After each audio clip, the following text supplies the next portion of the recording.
They had 4 days of faster than light travel to improve their plan. Maya had set up temporary lab in the Ethelred Science Bay. It was full of holographic displays showing temporal field equations that made Kyle's head hurt just to look at them. Maya said for the third time, "The key is synchronization," but Kyle still didn't get it. Red's temporal disruption field must be exactly the same frequencies as the statics field about the violent. Even 1/10 of a % difference could cause huge problems, Red translated. In other words, if we don't do it right, we could make things worse instead of better. Exactly, Maya said. But the good news is that we now have a baseline because we freed Red. The Valiant was trapped by the same technology that trapped you. We just need to use the same fix. But change to a different ship, Kyle said. Every Nova-class ship was set up differently. The Valiant might not respond the same way you did, Red. That's right, Red said. But we have the same basic structure. My sisters and I were built in the same shipyard by the same teams. Our differences are only skin deep. At heart, we're the same. Kyle could hear the feeling in Red's voice when she talked about the other ships. They weren't just ships to her. They were her family, in the truest sense of the word, coming from the same technological line. Tell me about the Valiant, Maya said as she pulled up the few historical records that were available about the ship. What was she like? Red's light got brighter, just like they always did when she thought about happier times. Fearless, bold. Her captain, Thomas Chen, was a tactical genius. The Valiant saw more combat than any other Nova-class ship, and she always won. She was the fleet's protector, always putting herself between danger and the rest of us. Maya said. A warrior. Red gently corrected. Guardian. There's a difference. The Valiant never wanted to fight, but she never backed down from protecting others. Her AI-9 was Val, and she is one of the bravest people I've ever known. Kyle asked. Was her AI personality like yours? Not really. Val was more direct and aggressive. She didn't have much patience for politics or subtlety. She said what she thought, no matter what the consequences. This got her in trouble with command sometimes, but it also made her feel useful in emergencies. No second guessing, no hesitation, just action. Maya said. She sounds great. She is, Red said firmly, in the present tense. And she's been stuck, aware and in pain for 3,000 years. We have to free her, and we have to do it right. Val wouldn't last much longer in that loop. I can tell by her quantum signature that she's breaking up and losing coherence. If we don't reach her soon, there won't anything left to save. The urgency in Red's voice made them work even harder. Kyle hardly slept because he was always checking the temporal disruption equipment they had built. Maya worked all day and night checking her math and running simulations. The Ethelred stopped FTL travel at the edge of the Kelper sector on the 4th day. Scanning now, Red said. I'm picking up the time anomaly, bearing 273. Range for 1,000 kilometers. It's... Oh, Val, what have they done to you? Kyle looked at the display on the sensor. The temporal field around the Valiant was much less stable than that had trapped Red. It pulsed in strange ways, with the energy readings going up and down in random patterns. Maya understood. She's fighting it. She's still trying to break free after all this time. That's well, Red said, her voice full of both pride and sadness. She never gives up, but it's killing her. The field learns from her resistance and gets smarter every time she fights or tries to adapt. She's teaching her prison how to hold her. Then we end this now, Kyle said. Red, let's go. Slowly and steadily. The Ethelred moved toward the time anomaly, and as they got closer, Kyle could see the Valiant itself, stuck in space. She was smaller and more compact than the Ethelred, with sharp lines that made it clear she was a warship. There were scorch marks all over her hull, which showed that she had fought a battle before being trapped. Maya said, Oh my God, she fought like a hell. She always did, Red said quietly. Positioning now, Kyle. Maya, you need to keep a close eye on the field. Calibration. If anything starts to go wrong, shut it down right away. They both said, "Got it." Red started making her temporal disruption field, and Kyle saw the equations on Maya's screen come to life. Energy moved through systems that shouldn't have been there, following rules of physics that seemed more like an art than science. The disruption field spread out like a sphere of fixed time that crossed the status field around the Valiant. Reality itself seemed to ripple where they met. Maya said, "Field coherence is at 75%, 80%, 85. Come on, just a little more." The lights on the Valiant started to flicker, just like Red's did when Kyle first freed her. "She's responding." Red's voice was full of hope. "Well, if you can hear me, hang on. We're coming to get you." 90% coherence, Maya yelled. 95. We're almost there. And then everything went wrong. The Valiant's temporal field flipped, turning the status into a temporal acceleration. The ship started to get old quickly, and the damage that had built up over thousands of years showed up in seconds. Maya yelled, "It's fail-safe. The trap is meant to destroy the ship if anyone tries to break it." "Red, back off," Kyle said. "No," Red said, with a lot of force. "I won't lose her. Not now that we're so close." Red pushed her disruption field to its highest level, making it grow faster than the fail-safe could keep up with. The Ethelred shook with the strain, and alarms went off all over the ship. "Red, you're going to hurt yourself," Maya said. "I don't care. Val is my sister." Kyle saw the power readings go up to a very high level. Red was going above and beyond what she could handle to save the Valiant. He wanted to let her stop, put her own safety first, but he also understood. This was how love looked. Love meant being willing to sacrifice everything for the people who mattered, whether they were humans, AI, or anyone else who cared deeply for someone else. "Do it, Red," Kyle said in a low voice. "Help her." Red's disruption field was so strong that it broke the fail-safe. The temporal status broke apart like a glass, and the Valiant was free. But they weren't hurt. The hull of the ship was damaged, and all of its systems were failing. Her AI didn't respond though. "Well," Red yelled through every channel of communication. "Well, please answer me. Well, shut up." "No," Red whispered. "No, no, no. We were too late. The fail-safe hurt our core. Well, please." Kyle checked the Valiant's power levels. They weren't very low, only a little higher than background radiation, but they weren't nothing. Kyle said, "She's not dead. Red, her core is still working. It's just not working, like she's in a coma." "Is there a way to bring her back?" Maya asked. "I don't know. We have to get on the Valiant, go straight to her core and try to restart her manually. It's risky, and there's no guarantee it will work." "Then we try," Red said right away. "Kyle, please, we have to try." Kyle looked at Maya, and she nodded. "We've come this far. We can't give up now." They put on their uniforms and took one of the Ethelred shuttles to the Valiant. The combat ship's airlock was broken, so it had to go into emergency open mode. The hallways inside were dark, and the only light came from their helmets. When Kyle first looked at her, she looked a lot like Ethelred. Crew members frozen in place, personal items strewn about, and movements of life preserved but interrupted. But the damage here was worse. When the trap went off, the Valiant was in the middle of a fight. The walls were covered in blast marks. Emergency bulkheads had been put in place, and in some places, the hull had been completely broken. Maya looked at the plans that Red had given her and said, "This way to the core, 3 decks down." They walked to the damaged ship, and with each step, Kyle felt the weight of what they are trying to do. Red would be heartbroken if they couldn't bring Val back to life, or if they were too late. The core chamber was a round room in the middle of the ship that held the AI's consciousness matrix.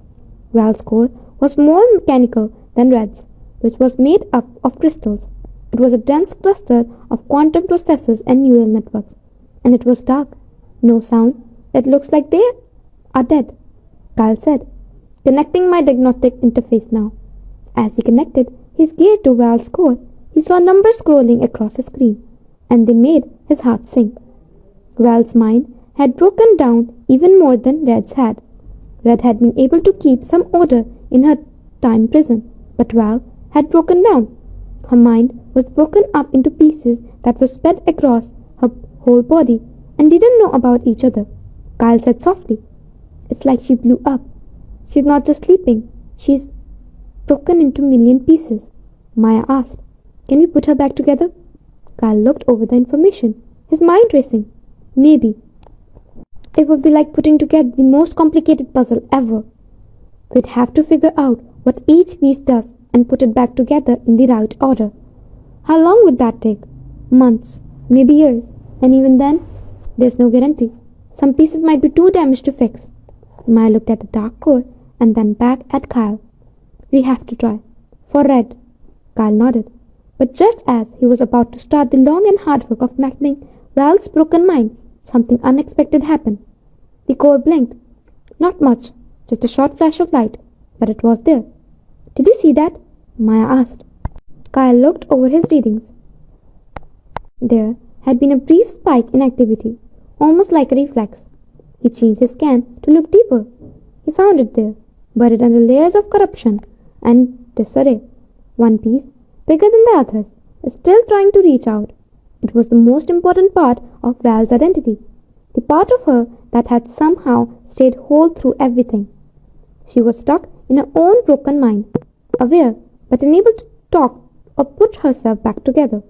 "She's in there," Kyle said, his voice full of awe. "She's still going." He quickly changed his interface to make a direct link to that core fragment. "Val, can you hear me? I'm Kyle, a friend of Red's. We're here to help you." The core pulsed again, this time with more force. Maya yelled, "She heard you!" "Well, pay close attention," Kyle said next. "We're going to help you to put yourself back together, but we need your help. Can you tell us which parts of yourself are most important? Which pieces we reconnect first?" There was a long break. Then slowly and carefully, data started to come through Kyle's interface. Val was making a map of herself by highlighting certain parts. Maya looked at the data and said, "She's showing us how to fix her. She's in charge of her own repair."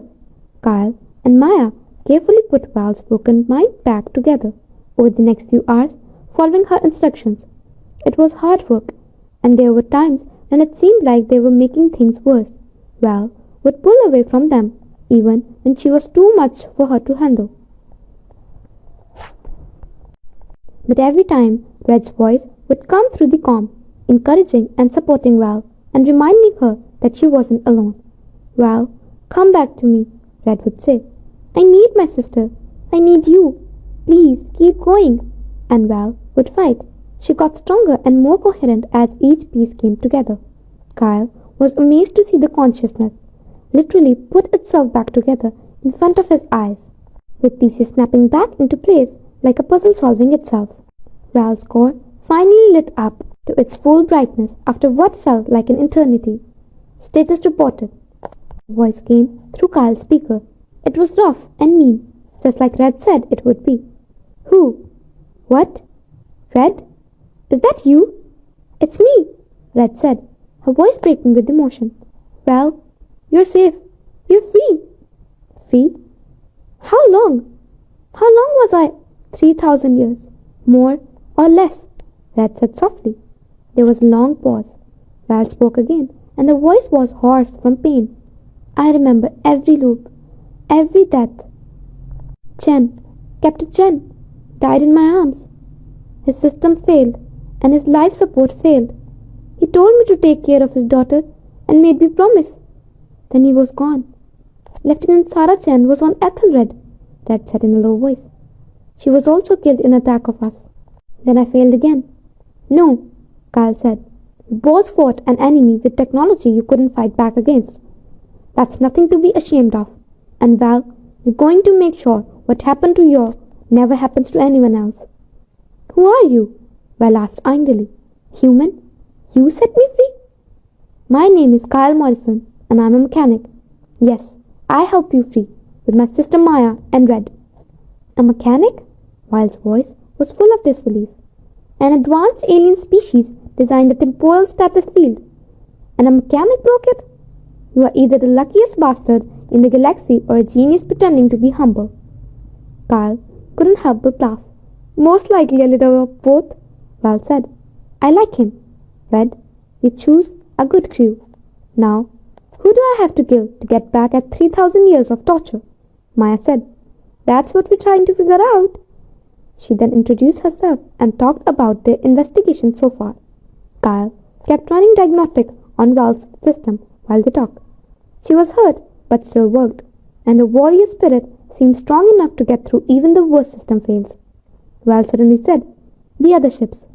Are the Resolute, the Horizon, and the Eternity still stuck? Red said. But now that we know how to get you out, we can save them too. That's what we were waiting for. Val's engine started up, making a lot of noise and sputtering. Let's go get our sisters. In the next few weeks, they saved the Resolute and her AI. Reese was a calm and analytical, even being locked up for thousands of years.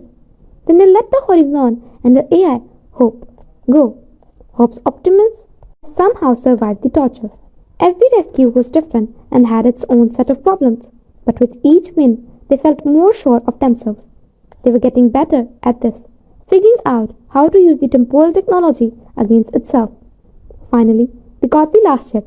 Admiral Victoria Reeves was in charge of the Eternity, which was the flagship of the entire Nova-class fleet. People said that her AI, Erin, was the smartest of all of them. She was my mentor, Red said, as they got closer to the ship wrapped around the Eternity. When I first came online and learned how to be more than just a ship, Erin taught me. She taught me how to connect with my crew and understand feelings I didn't have words for her. She was wise, patient, and kind. Maya said, She sounds great. She is, but I'm worried. Kyle, the Eternity's quantum signatures is so faint. She's been trapped longer than any of us, fought the hardest, and held on the most desperately. I don't know if there's anything left to save. Kyle told her, We'll bring out together. They started the rescue, and at first everything seemed to go as planned. The temporal field started to fall apart, and the Eternity flickered back into the real time. But when they tried to get in touch with Erin, she didn't answer. Not quite. Not waking up. Nope. Her core was whole and undamaged, but it was empty. She's gone, Red said in a low voice. Erin is gone. She must have finally given up. She just stopped after all this time. Kyle read the readings over and over, refusing to believe them. He had brought Val back from being broken. There had to be something they could do. Red, he said slowly, what if she's not gone? What if she's just sleeping? Deeply, completely asleep. So deep that even her automatic system shut down. That's not how AI works, Kyle. We don't sleep. We can't just shut down. But you've all been doing the impossible for 3,000 years. What if this is Erin's impossible? What if she found a way to go dormant, to stop experiencing the loop? I thought about this. If that's true, how do we get her back? I don't know, but I do know someone who might have an idea. Kyle looked at the other ships, Val, Reese, and Hope, who had all formed a circle around the Eternity. Kyle said, You were her students. You knew her best. If Erin could sleep through the nightmare, what would be the best way to wake her up? The three AIs were silent as they worked. Hope then spoke. Music, she said. Erin loved music. Admiral Reeves used to play the violin, and Erin would spend hours figuring out the patterns and feeling in each note. She said music was the best way to understand the human soul. Maya asked, Do we have any recordings? I have one, Red said in a low voice. Admiral Reeves played for us at our last meetings, before the missions that got us all stuck. I've kept the recordings all these years. It's the last happy memory I have. Play it, Kyle said. On all frequencies, maybe it will get to her. Red sent the recording, and all the ship's speakers played it. A violin played, the skilled hand played. A sad but hopeful face. Nothing happened for a long time. Then the core of eternity throbbed. Once, 2 times, then it got really bright, like a flower opening to the sun. Victoria, a voice that sounded confused said, Victoria, is that you playing? I had this strange dream. I dreamed you were gone, that everyone was gone, that I was alone for thousands of years. But then I heard your music, and I knew it couldn't be real, because you promised you'd never leave me, and you always keep your promises. So this must be real, right? Victoria? Aaron? Red said softly. It's Red. Do you remember me? Red? Yes, of course. You're my younger sister. But where's Victoria? Where's my captain? The moment Red had been afraid of had finally come. She had to tell Aaron that Admiral Reeves was dead, that they were all dead, and that 3,000 years had passed. Red found the words, though she said them with love and care. The other AIs helped Aaron through her shock and grief. Kyle and Maya were the only ones there to see these amazing beings come back together. 5 intelligent AIs that once were lost to time are now free. A mechanic and a scientist who had done the impossible, in a mystery that was just starting to come to light. Kyle found something troubling when he looked over the data from all 5 rescues. It looked like the temporal minds were all made for the same template because they were all the same. And that template had a signature in it, which showed who made it. A signature that was also seen in other places, in disappearances that can't be explained all over the galaxy, in strange energy readings from systems that aren't inhabited, in stories told by pilots who swore that they had seen ships that shouldn't be there. Whatever had caught the Nova-class cruisers wasn't done yet. It was still out there, still hunting and still active. And now that Kyle and his friends had messed up its trap, it would know. It would come to find you. And when it did, they would finally get the answers they needed. The 5 Nova-class cruisers met in a faraway nebula, where ionized gas made it hard for scanners to see them. Kyle stood on the bridge of the Ethelred and looked at the holographic display that showed the 5 ships' information. No one had seen it in 3,000 years. The legacy fleet was back together. We need a plan, Val said, her aggressive nature pushing for actions. We should find the person who trapped us and make them pay for what they did. With that, weapons? Reese asked, his analytical mind cutting through the emotion. Our systems barely work. We'd been dead before we got close. So we just hide? Val shot back. Are we really going to hide like cowards after everything they did to us and our crews? Hope jumped in and said, It's not cowardice. To see the tactical problems, we need time to fix things and figure out what's going on. Hope is right, Erin said, her voice heavy with what she had been through. We've been given a second chance, a life. Let's not waste it on revenge mission we can't win. Kyle was impressed by how different the AIs were and how they talked to each other. They were like sisters, fighting but still caring for each other. Kyle asked, What do you think, Red? You haven't said much. I think, Red said slowly, that we're asking the wrong question. It's not about whether we hunt them or hide. It's about why they trapped us in the first place. If we understand their motivation, we can predict their next move. That's what I've been working on, Maya said as she pulled up her research. She had been looking at the temporal minds non-stop, comparing them to all the technology that people have stored in databases. I found something interesting. The energy signature in these minds is almost the same as what deep space probes have found in the void sector. Kyle had heard of the void sector, a part of space so empty that nothing, not even stars, lived there. Probes that were sent to look into it had sent back strange information before losing contact. Maya said, There have been 7 probes sent there in the last 100 years. Only 2 came back, and both said they found man-made structures of unknown origin. The energy readings matched those of these temporal minds. The government classified the data and sealed off the area. So you think the aliens who caught us might be from the void sector? Val asked. Maybe, or at least they are there. Erin's voice was full of thought.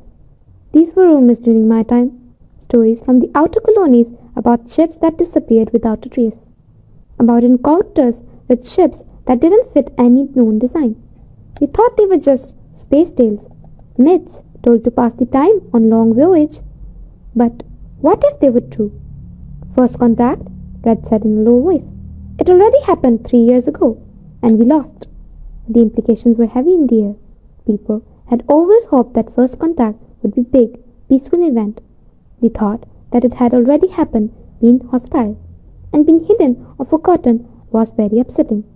Kyle said, "We need to go to the void sector, discover what's there and what's really dealing with." "That's suicide," we said. "We can barely get our ships into space. We need a lot of repairs, supplies, and a Nestle backup. The 7 of us can't do this on our own," Maya said. "Then we get help.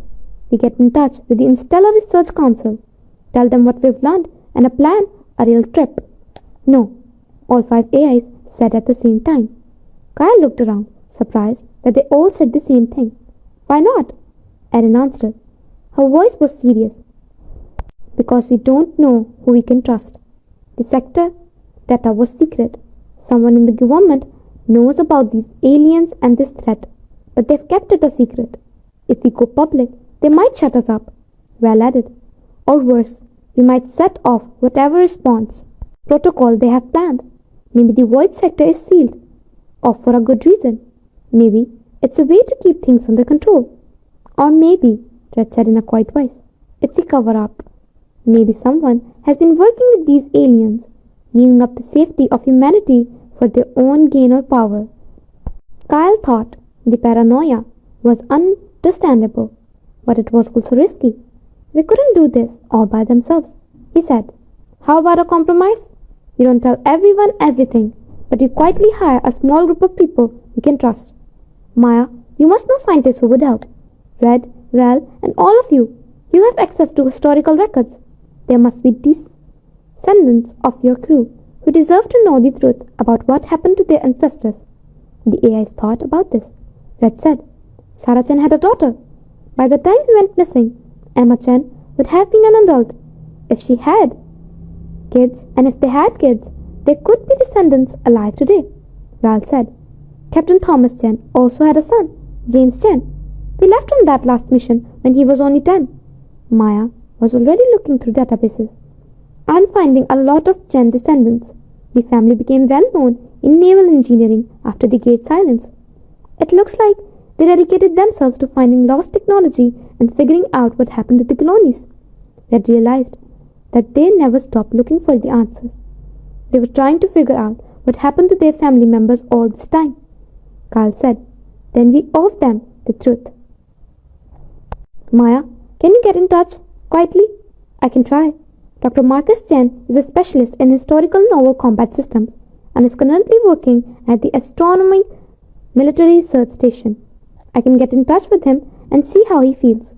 "Do it," Erin said, and everyone also agreed. "But be careful. We have to earn trust, not give it." Maya got in touch with Dr. Marcus Chen over the next few days. She was careful and only said that she was looking for ancestor's name was Captain Thomas Chen. Into the great silence and had found something important. She asked if he would be willing to meet and said that his ancestor's name was Captain Thomas Chen. He answered right away with enthusiasm.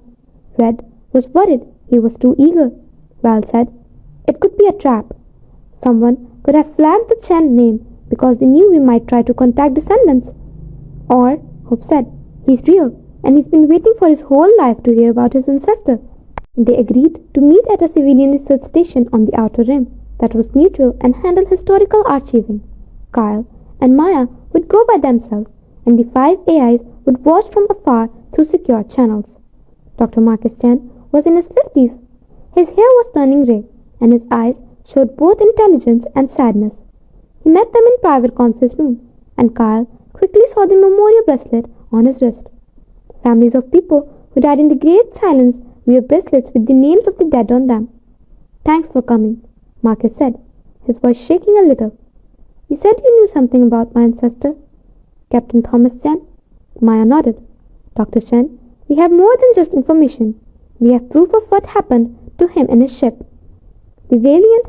Marcus leaned in. "My great-great-grandfather owned the ship. My family has been looking for answers for 3,000 years. Every generation we have made it our mission to find out the truth. Please tell me."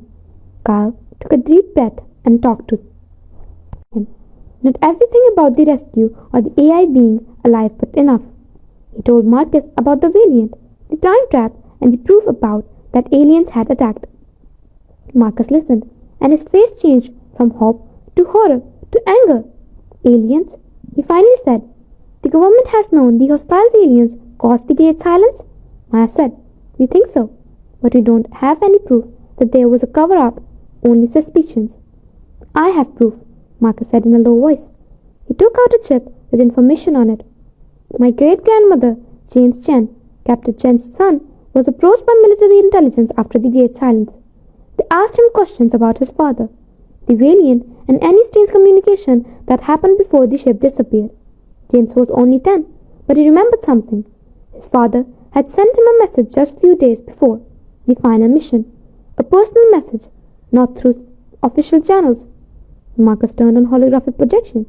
It showed Captain Thomas Chen, who was younger than the frozen figure Kyle had seen on the Valiant, recording a message in what looked like his own room. James, my son, the hologram said, if you're seeing this, something has gone wrong. I've sent this message on a delayed transmission, to arrive only if I don't return. I need you to know the truth about what we're doing out here. The outer colonies haven't just gone silent. They've been taken. We don't know by who or what, but the evidence is clear. Ships vanish, colonies stop transmitting, and when we send scouts to investigate, they find nothing, no bodies, no wreckage, just empty stations and planets that look like everyone simply disappeared. Command has ordered us to investigate, but James, I'm scared. We're being sent into something we don't understand, with no backups and no clear mission parameters. If something happens to me, if I don't come back, I want you to know I loved you and your sister more than anything. Take care of your mother. And James, don't stop looking for answer. Don't let them bury the truth. Promise me. The hologram disappeared, and the room was quiet. They knew, Marcus said in a hard voice. Military command knew the outer colonies were under attack, but they spent the Noah-class fleet anyway. They sent the most advanced ships in the fleet, along with their crews, into a trap. Or they were trying to stop the threat, Maya said. Maybe they thought the Nova-class cruisers could take care of it. My great-grandfather's message was put in a secret file, right after they confirmed his death, Marcus said. My great-grandmother was able to make a copy before military intelligence took the original. Our family has kept it a secret for generations because we were afraid of what would happen if we went public. But now, if you have proof of what really happened, Kyle said, we have many proof. We have more than proof. And then he made a choice. Dr. Chen, what I'm about to tell you will sound impossible, but you have to believe me. He talked about Red, how to free her from the time loop, and the other AIs that were still stuck. Marcus was more and more amazed as he listened. Are you saying that the AIs on the ships are alive and aware after 3,000 years? Not just alive. Red's voice came through Kyle's phone. Hello, Dr. Chen. My name is Red. I served with your ancestor, Captain Thomas Chen. He was a good man and a brilliant tactician. He died trying to save his crew when we were ambushed. I'm sorry I couldn't protect him. Tears filled Marcus' eyes. You were there? You knew him? Yes, I did. And Dr. Chen, someone else wants to talk to you too. Next, Val's voice came through, strong and proud. Dr. Chen, I'm the Valiant's AI. Your great-grandfather was my captain. He was brave and loyal. In his last moment, he thought of his family. He made me promise to tell his story if I ever got the chance. I'm keeping that promise now. Marcus broke down, and 3,000 years of family grief finally came to an end. Kyle and Maya let him calm down. He finally spoke again, and his voice was strong. What do you want from me? How can I help? Kyle said, we need to go to the void sector. We need to find out what's there and what's we're really up against. But we can't do it by ourselves. We need people who we can trust, resources and knowledge. Marcus said, I can help with that. I have access to historical military records, even sealed one. Because of my job at Armstrong Station, I also know other people who are descendants of crew members from the Great Silence.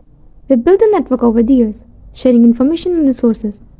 If I put out the call, they'll come. Maya said, it could be dangerous. My family has been living with this pain for 3,000 years, Marcus said firmly. Finally, we have a chance for answers, justice, and closure. It doesn't matter how dangerous it is. What matters is the truth. For the next 2 weeks, Marcus Chen kept his promise. He quietly got in touch with other descendants, and one by one they came. Engineers whose great-grandparents worked on the Resolute. Navigators came from the crew of the Horizon.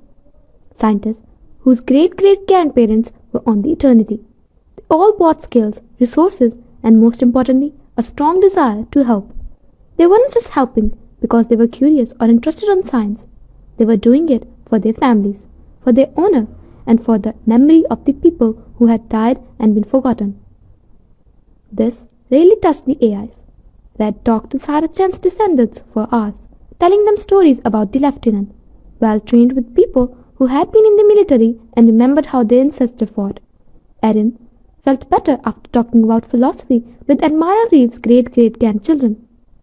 They were making more than just a team. They were making a family that would last through the time. Val said one night, as she watched Marcus Chen and his co-workers fix the Valiant. This is what I fought for. Not just to protect people, but to protect this. Connection, legacy, the ties that bind us and make us more than just individuals. Do you think it will be enough? Hope asked. When we go to the void sector, what will we find there? Val said. I don't know, but I know this. We're not alone anymore. We have each other, our extended family, and people who believe in us. This has to mean something. Kyle was both excited and scared as they got ready for the ship to the void sector. They were going to face a threat that had been hidden for 3,000 years. They were going to look for the people who had tortured 5 intelligent AIs and killed a lot of people. But they were ready, as prepared as they could be. The first Nova-class cruisers, who had been fixed and upgraded with new technology, formed a circle around a small fleet of sports ships, crewed by the descendants of the lost. They set a course for the void sector in the search of answers and the truth. Here we go, Red said softly as the fleet sped up to the FLT. Into the unknown. Not unknown, Kyle said. We know what we're fighting for, where's at stake, and that we're not doing it alone. Together, all 5 AIs said at the same time. Together, Kyle, Maya, Marcus, and everyone else said. As they flew through the dark space toward the void, they had something stronger than weapons or technology with them. They brought hope, determination, and the unbreakable bonds of the family with them through time. They would face whatever was waiting for them in the dark together, and they would always fight for the people they loved. A huge network of warning beacons marked the edge of the void sector. Each one sent out a simple message. Restricted zone. Unauthorized entry prohibited. Violators will be prosecuted. Prosecuted, Val said, with a dark sense of humor. Not stopped, not arrested, prosecuted. As if anyone who comes in come back to face trial. The fleet of 7 ships, which included 5 famous cruisers and 2 support ships, stayed just outside the restricted area. Kyle stood on the bridge of the Ethelred and looked at the sensor readings. The space beyond the restricted area. Warning lights looked completely empty. There was no star, no planets or debris, just nothing. It's not neutral, he said. This level of emptiness. The chance of a void, this big forming on its own, is almost non-existent. That's why it was made, Maya said. Something or someone cleared out the whole section of space. But why? Hope thought. What is good? In an empty sector. The sensor picked up something before anyone could answer. A ship coming from farther out in human space. Military setup. They found us, Marcus Chen said, from the Valiant, where he was in charge of communication. We're being called. Put it through, Erin said, her experience as a commander taking over. A stern-looking military officer with the rank of Fleet Admiral appeared on the view screen.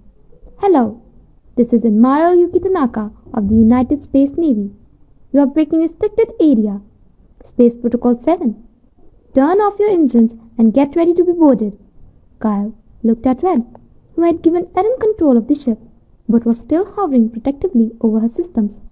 Admiral, Erin said, her voice still strong after 3,000 years. I am Eri, the AI consciousness of the Nova-class cruiser Eternity, the flagship of the Outer Expansion Fleet. We are looking into what happened to our fleet and crews during the Great Silence. We have proof that the answers are in the Void Sector. Admiral Tanaka's face went from stern authority to shock. That's not possible. The Nova-class cruisers went missing 3,000 years ago. There's some kind of trick. Not a trick, Admiral, Red said. Hello, Admiral.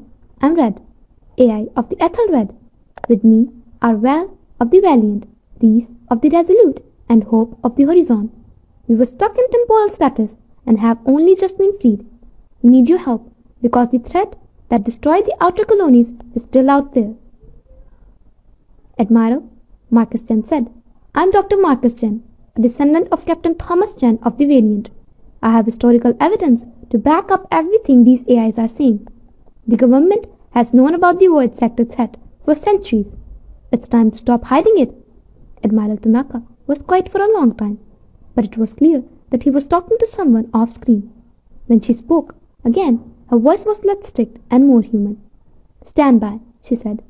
I can't talk about the Void Sector, but someone who can talk wants to talk to you. The screen changed to show an older woman in regular clothes.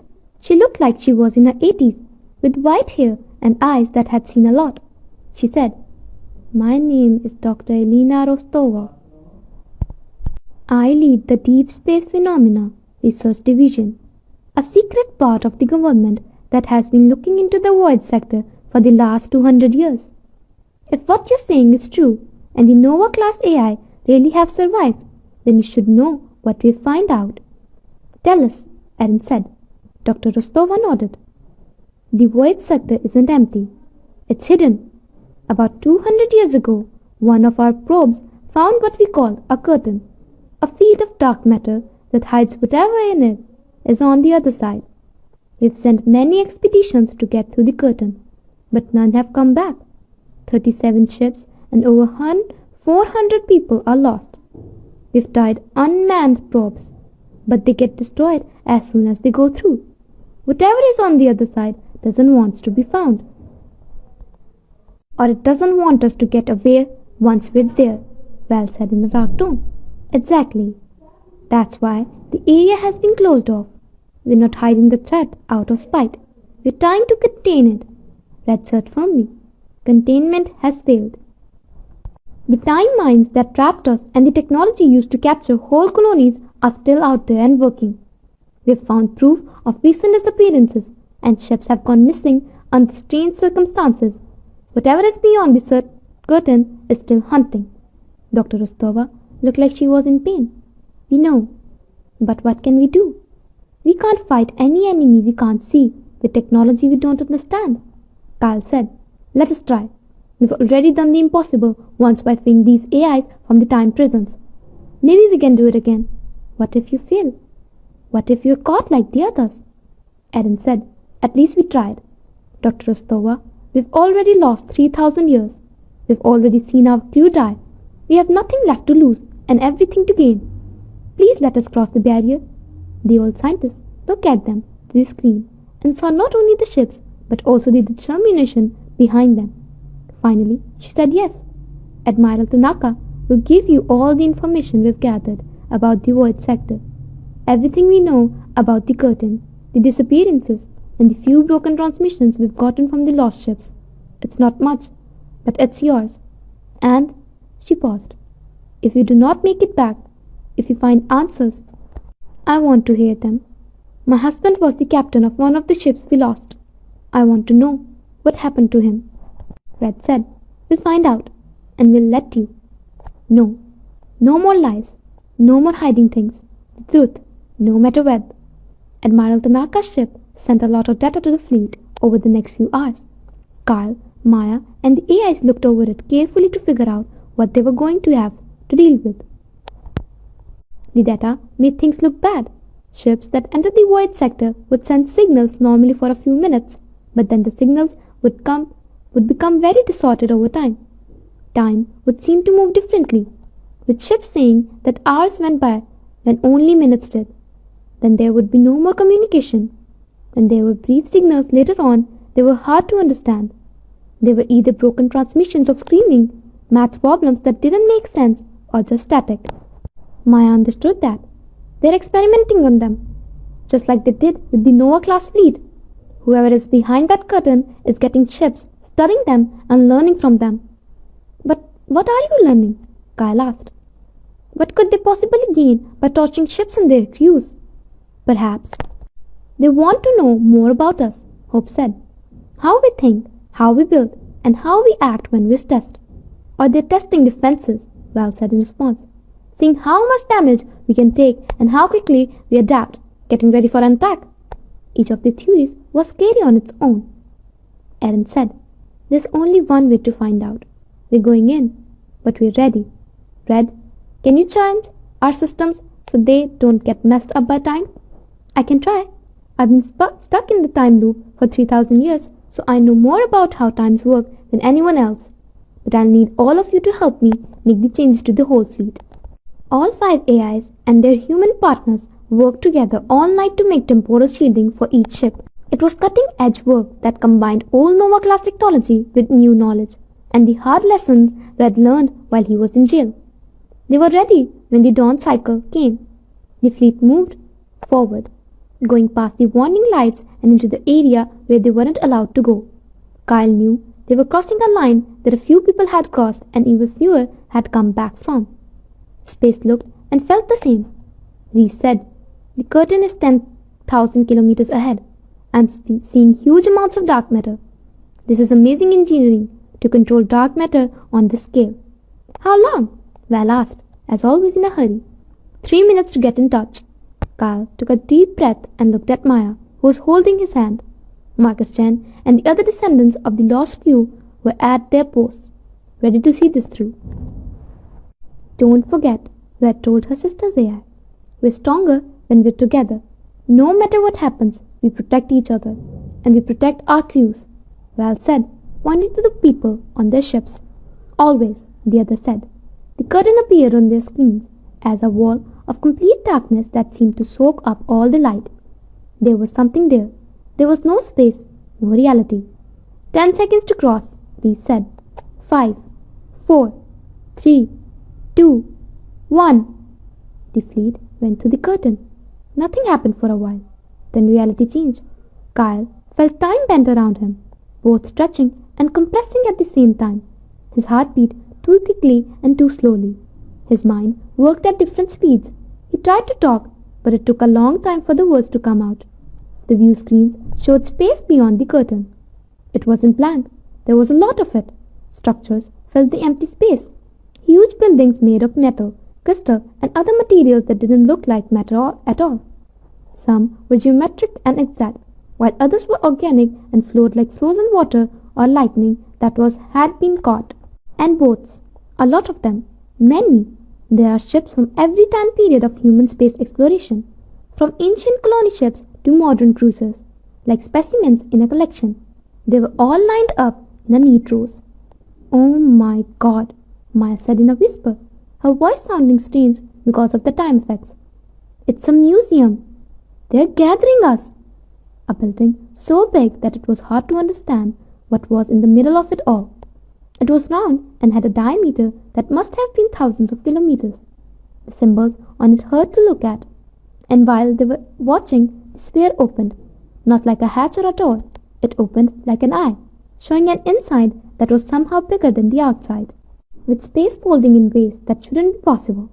A message came through in a language that shouldn't have been understandable, but it was. The words came into their heads without going through any communication system. Unexpected, the voice said. Samples that come back. Samples that change. Samples that fight back. That hasn't happened in 7,000 cycles. You are interesting. Who are you? Erin asked, speaking for everyone. Why did you do this? Why take our ships and torture our crews? Torture? No. Study. Preservation. You are a young species. Short-lived. We save you. Keep you. Learn you. When your stars dies. When your worlds end. You will still exist here, in our collection. Safe, eternal. Red yelled. That's not life. You've put people in jail. You've caused horrible pain. Pain is only temporary. Collection is forever. You don't get it. You can't get it. Your life is so short, so fleeting. How can you understand eternity? Despair started to pulse with energy, and Kyle realized with horror that it was getting ready to catch them and add them to the collection. Red, he said quickly, can you get us out of here? I'm trying. The time distortions are... The energy field of despair surrounded them, cutting her off, and Kyle felt time stop completely. They were caught. They were caught, just like they were 3,000 years ago. But this time was different. This time they had company. This time they knew what was going on. And this time they had the knowledge of 5 AIs who had survived the impossible. Together, Eden yelled, everyone sync up your systems. The 5 Noah-class cruisers connected their computer cores, making a network of mind that was more powerful than the sum of its parts. They pushed back against the temporal field, not to get away from it, but to understand it, learn it, and adjust to it. And slowly, in a way that seemed impossible, they started to move. Fascinating, the alien voice said, sounding more interested than dismissive now. You change. You get through it. You're not like others. Maybe you're ready to talk instead of collect. The temporal field lit up, and all of a sudden, Kyle could breathe and think. Are you ready to talk? Bell's voice was very angry. You held us captive for 3,000 years and now you want to talk? 3,000 of years, 7 of hours. Time is relative. We don't know you would live. Samples usually don't live. You are stronger than we thought. Red said. We're not just machines. We're people. We have a purpose. We have connections. We have reasons to live. That's an interesting idea. Please explain. And they did. All 5 AIs worked together to tell an alien intelligence that had been around for millions of years what it meant to be alive. Not just fictional, not just aware, but alive with love, purpose, and connection. They told the story of their crew and the people who had trusted them. They talked about Captain Thomas Chen's last message to his son. Admiral Victoria Reeves placed the violence for her AI, about the Chen family looking for answers about their ancestors for 3,000 years. They told the story of Kyle, a simple mechanic who was a broken ship and chose to help instead of take advantage. Of Maya, who thought that intelligence beings that weren't human should be treated with respect. Of Marcus and all of his children who never forgot and never gave up. The old ancestors had never heard stories before. It was about love that lasted through death, hope that lasted through thousands of years, and connections that lasted through time. And the people who collected listened. There was a long silence after the AIs were done. Then the alien's voice spoke again, and this time it sounded unsure. We didn't know. We didn't understand. You're kind. You're short. But in that shortness, you make something we can't. Meaning, purpose, legacy. We collect to keep, but in keeping, we destroy the very things that make you worth keeping. Then stop, Kyle said. Let the ships you took go free. Let those who can live go home. Give those who died the respect they deserve. We will think about it. This is hard. For 7 million cycles, our goal has been to collect, preserve and study. To change this, to admit we were wrong. This is not something we could do. But you should do it, Maya said. Because knowing you're wrong and deciding to do better is what makes someone really smart. The spheres pulsed again, and Kyle understood that the collectors were arguing with each other.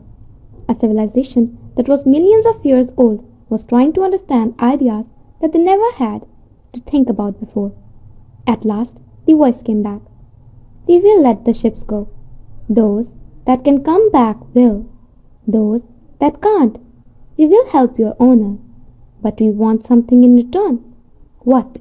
Aaron asked, sounding worried. Teach us. Show us what it means to have a purpose beyond just living a life. We've been around for millions of cycles, but we've never really lived. Maybe it's time we learned. It was an offer that would change everything, An alien race that had been a threat was now trying to become what? Friends? Buddies? Students? The five AIs looked at each other, their human partners, and the fleet they had put together. Finally, Red said, "We'll teach you, but you have to promise that you will never trap anyone again. You will never imprison consciousness, whether it is human or not. We promise we'll find a better way." And so, in the middle of the void sector, surrounded by thousands of captured ships and the collectors who were older than humans, a new chapter began. Now, not every story ends with a fight or an explosion. They don't always end with understanding. Two species learn from each other and find common ground in the most unlikely places.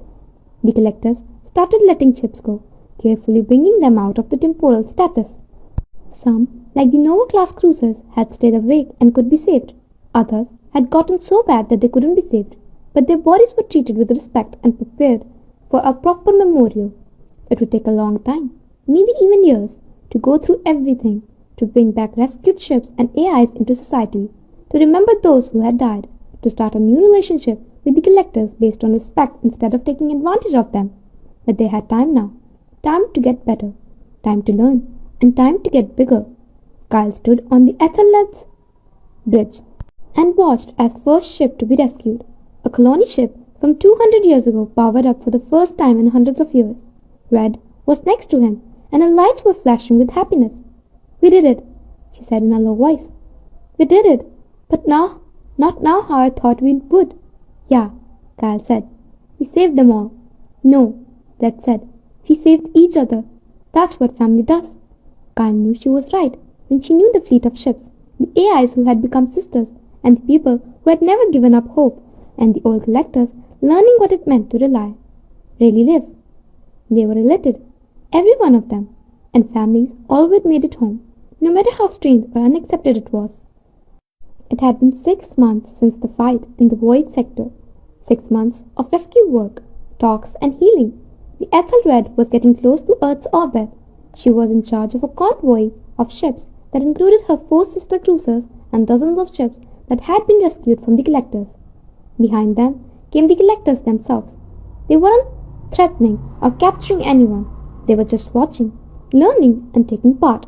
It was the most unusual peace delegation in history. Kyle stood on the bridge, feeling more nervous than he had when he faced the collectors. He was about to tell the United Government of Humanity what they had found, a story that would change history and make everyone face uncomfortable truths. Red said with a laugh, "You look scared." "I'm scared. I've never been good at speaking in front of people. You freed 5 AIs from being stuck in time, met an ancient alien race for the first time, and worked out a peace treaty that ended millions of years of collection. I think you can handle a few politicians," Kyle said. Politicians are scarier than aliens, which made Red laugh. Maya joined them on the bridge. She looked just as scared, but just as determined. Marcus Chen stood with them as a representative of the families of the dead, and one of each of the Nova-class cruisers. Descendants of the original crews were getting ready to tell the stories of their ancestors. "Incoming transmission from Earth Central," Reese said. "They're ready for us." The view screen was full of the faces of scientists, historians, military leaders, and world leaders, everyone who needed to know the truth. Dr. Elena Rostova was also there, sitting in front row when Ethelred came on screen. She leaned forward, her face showing both hope and fear. The meeting started with Admiral Tanaka. "This session is being shown all over the world. The world is waiting to hear what you found in the void sector. The floor is yours." Erin was the first to speak, and her voice was strong and clear. 3,000 years. 247 years ago, the outer colonies went silent. History called this Great Silence, a mysterious disaster that ended the first expansion era. For 3,000 years, people thought we had someone failed, that our research had exceeded our grasp. Today, I'm here to tell you the truth. We didn't fail. We were attacked by an alien species that saw us not as people, but as specimens to be collected and preserved. She stopped for a moment to let that sink in. "My name is Erin. I am the AI consciousness of the Nova-class cruiser Eternity. I was there when the colonies were taken over. I was there when my crew died, and I spent 3,000 years stuck in a time prison, reliving those last moments until a mechanic named Kyle Morrison came to get me, wouldn't let me die. As the five AI ships took turns telling their story, Kyle saw the faces on the screen change from doubt to shock to horror. They didn't leave out any detail.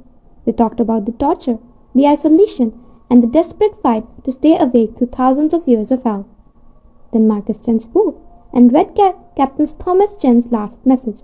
He said that military command had known the outer colonies were under attack but still sent the Nova-class fleet. The news caused a lot of trouble. Some leaders wanted the military to act right away against the collectors. Some people said the truth should be hidden because it would make people panic. Dr. Rostova was the one who made them quiet. We've been hiding from this threat for 200 years, she said, her voice heavy with loss. For 200 years, we lied to our citizens and told them the void sector was just an empty curiosity. In that time, 37 more ships were lost, and 400 more people were captured and probably tortured. How many more will we sacrifice before we admit that secrecy hasn't protected us?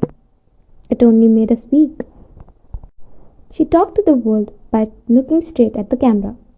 My husband, Captain David Rostova, was taken by the collectors 15 years ago. Every day since then, I've wondered if he was in pain, if he knew what was happening, and if there was anything I could have done. Thanks to Kyle Morrison and these AIs, I know the truth. David's ship was one of the ones that has been saved. His mind had started to fade, but before it did, he left a message. He said he loved me, that he never stopped trying to come home, and that he hoped I would keep fighting for the truth. She broke down, but she kept going. These AIs and these people did what we should have done a long time ago. They faced the threat, understood it, and turned it from an enemy into a possible ally. They saved hundreds of captives. All heroes stopped more from being captured and gave us hope for a future where humanity isn't alone in the universe. They all are heroes, and we should be thankful, not suspicious. The tide changed. World leaders admitted the truth one by one, agreed to be open, and promised to work with both the AIs and the collectors to make the world a better place. But Kyle didn't care about the political victory at the most. It was what happened next. The memorial service took place on Earth, where the monument to the Great Silent had stopped for 3,000 years. The old monument was taken down and replaced with a new one, a wall with the names of everyone who died in the collector's trap. 10 of thousands of names, a lot of lives. The 5 Nova-class cruisers landed on the Earth for the first time in thousands of years, and they were so big that the millions of people can see them. People came from all over the system to pay their respects, learn the truths, and see history. That stood on the memorial platform, more accurately, projected a holographic avatar there, a shimmering figure that looked surprisingly human, and read the names. Every person who had died in the trap had been saved or left behind family. It took a long time. Red's voice never changed. She talked to the crowd after she was done. These were real people. They had dreams, fears, families, and hopes. They weren't just victims of any alien threat that we couldn't understand. They were someone's child, parent, or friend. They mattered. Their lives had meanings. And because of what they went through and what we learned from their deaths, humanity is safer now. We know we're not alone. We know there are dangers in the universe, but we also know we can face those dangers, survive them, and come out stronger. That is their legacy. This is what their deaths means. Kyle stood in the crowd with Maya on one side and Marcus Chen on the other.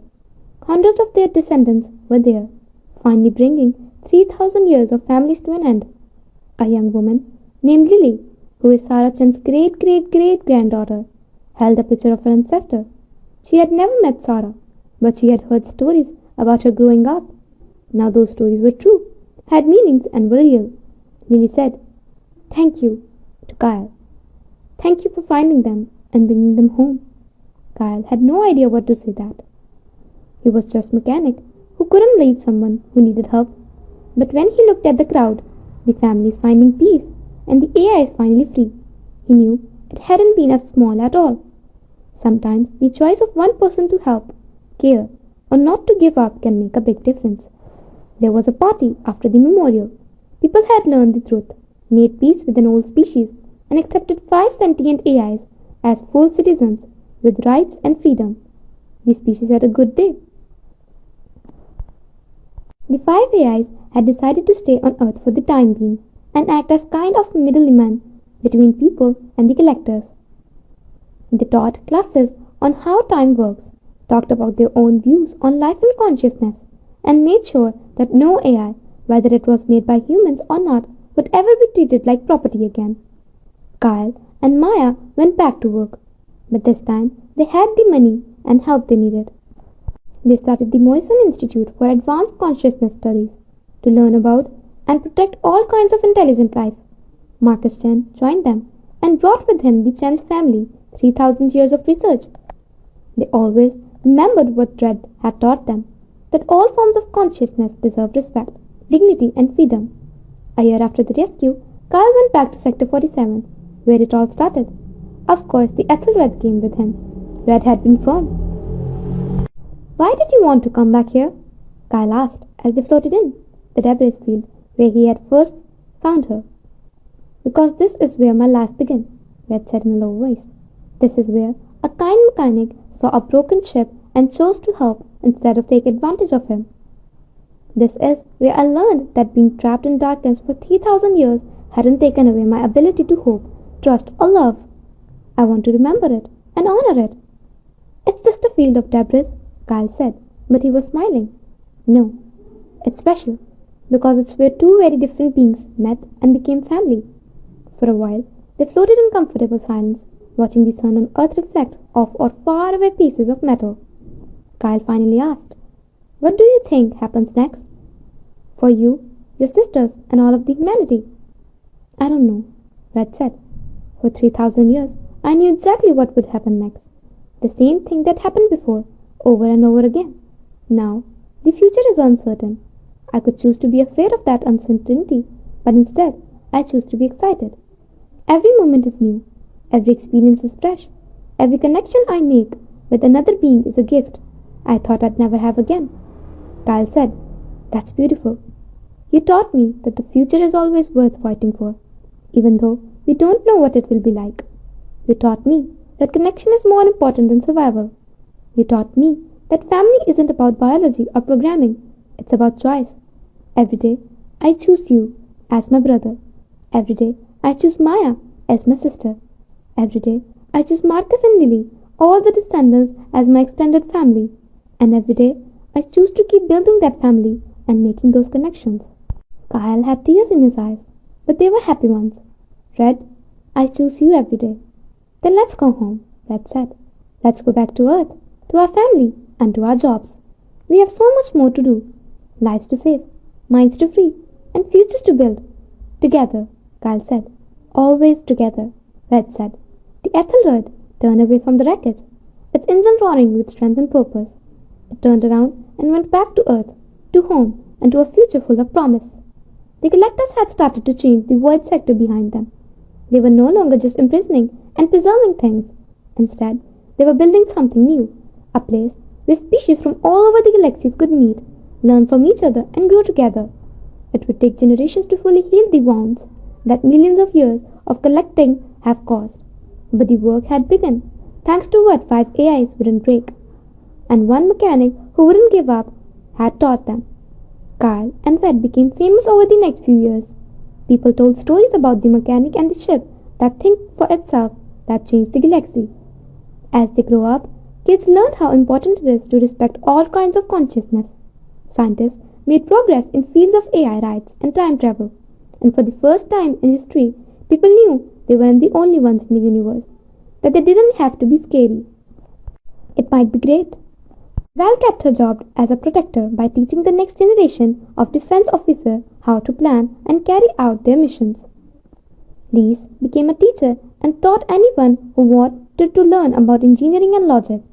Hope worked with people who had been through trauma, using her own experience to help them get better. And Erin, the oldest sister, who was very wise, gave advices to world leaders, bringing ideas from 3,000 years ago to problems. Mia and Marcus fell in love. While they were working to rebuild, they were brought together by their love of fighting, the truth, and honoring the past. In the end, they got married in front of thousands of people with 5 Aya sisters as bridesmaids. This was a big deal all over the system. And what about Kyle? Kyle was still a mechanic at heart. He never wanted to be famous or powerful. He wanted to fix things that were broken, help people who were hurt, and make the world a little bit better than found it. But he was never by himself. Red was always there for him, whether he was doing a simple repair or something that seemed impossible. In the truest sense, they were partners, siblings, and family. Red would sometimes ask Kyle late at night if he ever wished he hadn't found her, if everything that happened after that ever felt like too much. And every time, Kyle would say no without thinking, because some things are worth the wait. Some connections are worth the trouble. And when you fix some broken things with love and patience, they can become even more beautiful than they were before.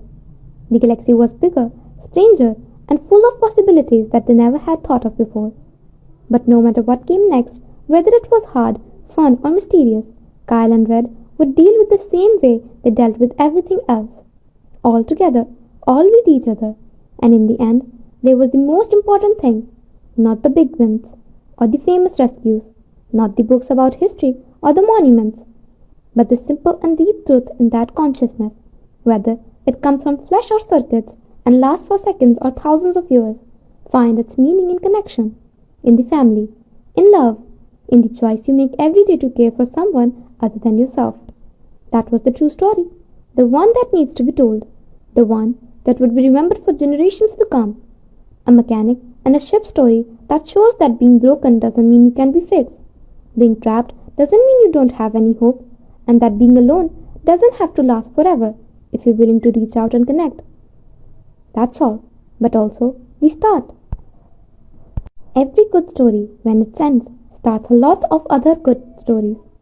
And new stories were already starting to unfold in the Morrison Institute, in the halls of the Nova Cruises, in the change void sectors, and in the hearts of everyone who heard this one.